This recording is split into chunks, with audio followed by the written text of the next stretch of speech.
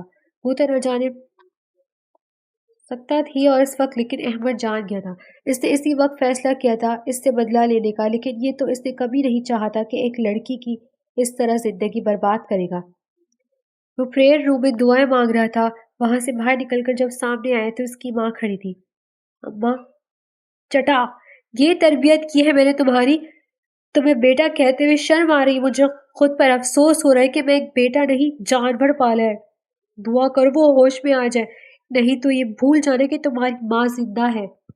وہ یہ سمجھ رہی تھی کہ اس کو گولی احمد نے ماری ہے یا اس کی وجہ سے لگی ہے۔ وہ اس سے منہ پھیر چکی تھی اور تسبیح ہاتھ میں لیے اس کے لیے دعا گو تھی۔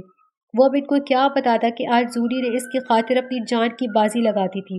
وہ اپنے ماموں سے بدلہ لینے کا سوچ رہا تھا جب سے اس کو اس حقیقت کا علم ہوا تھا کہ اس کے ماموں نے مروایا تھا اس کے باپ کو اپنی بہنوں کو، لیکن اس سے بدلہ لینے میں ایک بے قصور کو گھسیٹا تھا۔ اب جس کے لیے دعا مانگ رہا تھا تب تک زوری کے گھر والے بھی آ گئے تھے اور ڈاکٹر نے بھی ان کو زوری کے خطرے سے باہر ہونے کی خبر سنا دی تھی۔ اس کے ماموں نے آتے ہی بہن کے آگے ہاتھ جوڑ کر اعتراف جرم کیا تھا اور خود کو پولیس کے حوالے کر رہا تھا۔ وہ جان گیا تھا جو کچھ احمد اس کے ساتھ کر چکا تھا، اور تو اور اس کے اولاد تک اس کی حقیقت جان چکی تھی۔ اب سوائے اعتراف جرم کے اس کے پاس اور کوئی راستہ نہیں تھا۔ زوری کے ہوش آتے ہی سب اس سے ملنے گئے تھے سوائے احمد کے۔ جب اس کا باپ اس سے ملنے گیا تو اسے منہ ہی موڑ لیا تھا۔ وہ اب شکل بھی دیکھنا نہیں چاہتی تھی اپنے باپ کی۔ احمد کی ماں باہر نکل کر اس کا کندھا تھپتھپاتے ہوئے بولی، میں نے تمہیں صرف اس بچی کی خاطر معاف کیا ہے، یہ مت بھولنا کہ میں تم سے بات کروں گی۔ وہ اس کو کہہ کر جا چکی تھی۔ وہ اپنے دل کو سنبھالتے ہوئے اندر داخل ہوا تو اس کو اس حال میں دیکھ کر شرمندگی کی انتہا گہرائیوں میں ڈوب گیا۔ کیسی ہو زوری؟ زندہ ہوں، لیکن آپ چاہیں تو میرے باپ کا بدلہ مجھ سے لے سکتے ہیں۔ وہ اس کی بات سن کر سر ہی نہ اٹھا سکا۔ میں مانتا ہوں زوری، میں نے جو کیا وہ غلط کیا، بہت غلط، لیکن اللہ پاک نے مجھے ایک موقع دے دیا ہے۔ کیا تم بھی ایسے ہی موقع کی تلاش میں ہو؟ اور ہو سکتا ہے تمہاری قسمت میرے جیسے اچھی نہ ہو۔ میں نے جو کیا صحیح نہیں کیا تھا اور میں اس کا ازالہ کرنے کو تیار ہوں، بس ایک موقع دو۔ وہ پھر رکا نہیں، چلا گیا تھا۔ اس کے آنے کے بغیر، یہ جانے بغیر کہ وہ تو اس کے بغیر رہنے کا قصور بھی نہیں کر سکتی تھی۔ جب اس کی بہن اس کے قریب آئی، کیا ہوا؟ کیا سوچ رہی ہے؟ دیکھو، اگر اللہ پاک تمہیں موقع دے رہا ہے تو تمہیں اس سے فائدہ اٹھانا چاہیے۔ یہی کہ گھر سے بھاگنے والی لڑکیوں کا یہی انجام ہوتا ہے۔ میں گھر سے بھاگنے کے بجائے بابا سے بات بھی تو کر سکتی تھی نا، ان کو منا بھی تو سکتی تھی نا، اور اگر احمد سے شادی ہو جاتی تو کون سا قیامت آ جاتی۔ لیکن مجھے تو اپنے خوابوں کا شہزادہ چاہیے تھا جو ایک بڑی سی گاڑی میں آتا اور مجھے لے کر جاتا۔ ہم لڑکیاں کیوں بھول جاتی ہیں کہ ہمارے ماں باپ ہماری خاطر سب کچھ قربان کر دیتے ہیں؟ ہم کیا ان کی خاطر اپنی ایک خواہش قربان نہیں کر سکتی؟ میں اگر کسی اور کے پاس پہنچ جاتی تو کیا ہوتا میرا؟ لیکن میں نے جو کاٹا وہ اپنے باپ کے کیے کی سزا کاٹی ہے۔ مکافات عمل ہوتا ہے اور ضرور ہوتا ہے۔ وہ اپنے کیے پر پریشان تھی بہت۔ چلو جو ہوا اس کو بھول جاؤ، تم ایک بڑی مصیبت سے بچ گئی ہو، اور یہ جو تمہیں ٹھوکر لگی ہے اس سے تمہیں ہی نہیں ہم سب کو عقل آ گئی ہے۔ بعض اوقات گرنے سے چوٹ کی بجائے انسان کو عقل ملتی ہے۔ 1 مہینے بعد آج ان دونوں کی، احمد اور زونی، شادی تھی۔ ان کا نکاح بڑوں کی موجودگی میں ہوا تھا۔ وہ بیڈ پر سجی سنوری بیٹھی اس کا انتظار کر رہی تھی۔ جب وہ کمرے میں داخل ہوا تو وہ چہرہ چھپا گئی تھی اپنے ہاتھوں میں۔ زوری، تم نے مجھے معاف کر دیا ہے؟ احمد نے بیٹھتے ہوئے اس کے ہاتھ تھامے تو وہ شرما گئی اور آہستہ آواز میں بولی، جی میں نے آپ کو معاف کر دیا، اپنی اللہ کی رضا کی خاطر۔ احمد نے ایک باکس اس کے سامنے رکھا جس میں نہایت ہی خوبصورت پینڈنٹ تھا۔ میں آئے تو وہ شرماتے ہوئے اس کی اجازت دے گئی تو احمد نے اس کو اپنے ہاتھوں سے پینڈنٹ پہنایا اور پھر آگے بڑھ کر اس کی پیشانی پر اپنے لب رکھ دیے۔ جانتی ہو، نیشا ہماری قسمت میں ملنا لکھا تھا، ویسے نہیں تو ایسے ہی صحیح۔ میں مانتا ہوں کہ میں نے بہت غلط کیا تمہارے ساتھ، تمہارے باپ کا بدلہ تم سے نہیں لینا چاہیے تھا، لیکن میں اندھا ہو گیا تھا، اس لیے میں تم سے اب بھی یہی کہوں گا تاکہ تم مجھے معاف کر دو۔ وہ ابھی بول رہا تھا جب زونی نے اس کے منہ پر ہاتھ رکھ کر اس کو خاموش کروا دیا۔ پلیز معافی مانگ کر مجھے شرمندہ مت کریں، ہم آج سے اپنی زندگی کی نئی شروعات کرتے ہیں، پرانی باتوں کو بھول کر۔ تو اس نے آگے بڑھ کر اس کو اپنے سینے سے لگا لیا تھا۔ ان کے ملنے پر چاند بھی شرماتا ہوا بادل میں کھا چھپا ہوا تھا۔ 4 سال بعد ردا نے اپنے شوہر سے طلاق لے لی تھی اور عمار نے اپنی بیوی کو طلاق دے دی تھی۔ وہ باہر ہی چلا گیا تھا۔ اس نے اپنی ایک کولیگ وہی شادی کر لی تھی۔ وہ لوگ سال میں ایک دفعہ پاکستان ضرور آتے تھے۔ ردا کا رشتہ احمد کے دوست کے ساتھ طے ہو گیا تھا۔ رفاقت کو سزائے موت ہو گئی تھی۔ نیشا یار، میری شرٹ نہیں مل رہی۔ وہ نیچے کچن میں کام کر رہی تھی۔ اب روز یہی ہوتا تھا۔ وہ جب بھی احمد سے دور ہوتی، احمد اسی طرح اس کو آوازیں دے کر پورا گھر سر پر اٹھا لیتا تھا۔ پھپھو اور اس کی ماں احمد ان کو یہیں اپنے ساتھ لے آیا تھا۔ اب وہ اور ردا ان کے ساتھ ہی رہتی تھی۔ بلائیں لیتی نہیں، تھکتی نہیں تھی۔ جاؤ بچے، یہ ہم دیکھ لیں گے۔ ہم کس لیے ہیں؟ اس کی پھپھو نے اس کو اوپر بھیجا۔ ہاں پھپھو ٹھیک کہہ رہی ہے، تم جاؤ اوپر۔ بیچارے بھائی پریشان ہو رہے ہوں گے۔ وہ سب سمجھتی تھی شرٹ تو بس بہانہ تھا، اصل میں تو وہ زنیشا کو اپنے پاس چاہتا تھا۔ کیا ہوا، آپ اتنا شور کیوں کر رہے تھے؟ یہ دیکھیں، یہ پڑی ہے شرٹ، جب احمد نے اس کو پیچھے سے آ کر حق کیا تھا۔ ارے یار شرٹ تو بہانہ ہے میری جان، اصل میں تو تم چاہیے مجھے اپنے ارد گرد 24 گھنٹے، بس تم ہو اور میں ہوں اور کوئی نہ ہو۔ بس کرو، آفس کے لیے لیٹ ہو رہے ہیں۔ کیا یار سارے رومانس کا ستیہ ناش کر دیتی ہوں۔ ابھی وہ بات ہی کر رہا تھا کہ اس کی 3 سالہ بیٹی نیند میں آنکھیں ملتی اٹھ کر ان تک آ گئی تھی۔ میں نے نہیں، آپ کی بیٹی نے، وہ کھلکھلاتی پیچھے ہوئی تھی۔ ہانی بابا کی جان، بابا کی آنکھوں کا تارا، میرا بچہ کیوں رو رہا ہے؟ وہ اس کو اٹھاتے ہوئے پیار کرنے لگا تو وہ روتے ہوئے ہنس پڑی۔ بابا ماما گندی ہے، ماما تیار نہیں کرتی، مجھے بابا ساتھ جانا ہے۔ وہ ٹھوٹے پھوٹے لفظوں میں اپنی بات باپ تک پہنچا رہی تھی۔ اچھے تو میرے بچے کو میرے ساتھ جانا ہے، اوکے تو ہم ایسا کرتے ہیں کہ آفس جانا کینسل، آج ہم سارا دن اپنی پرنسس کے ساتھ گزاریں گے۔ پھر اس نے اپنی بیوی کا ہاتھ تھاما اور بیٹی کو اٹھایا اور نیچے کی طرف بڑھ گیا۔ وہ جب سیڑھیاں اتر رہا تھا تو ایک مکمل فیملی لگ رہے تھے۔ سب ان کو خوشیوں کے دعا گو تھے۔ ہر کوئی اپنے کیے کا پھل پا چکا تھا۔ اب وہ لوگ ایک خوشحال زندگی گزار رہے تھے۔